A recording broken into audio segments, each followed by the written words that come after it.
Next, we introduce the exponential notation and its properties. We write b raised to the nth power to denote the product of n b's. A value b is called the base, and a natural number n is called the power or the exponent.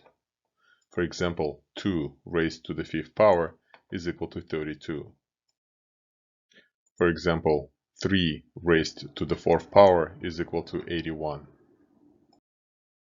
Similar to multiplication table, we can construct the table of exponents, and it is strongly recommended for you to be familiar with all powers of bases 1 through 9 up to 1000.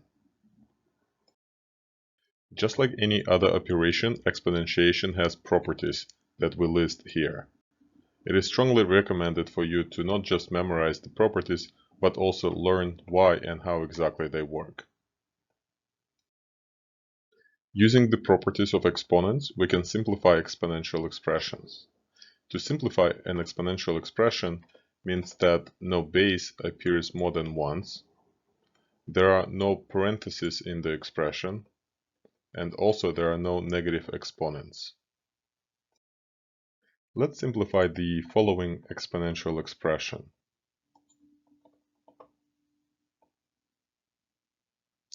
By first distributing the power over the product, then getting rid of the parentheses,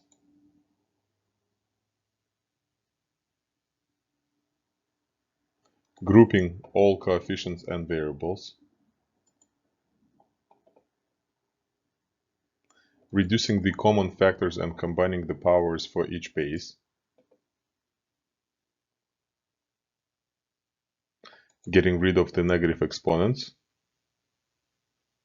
and finally putting it all together in one fraction. We introduced the exponential notation and its properties, and how to use the properties to simplify exponential expressions.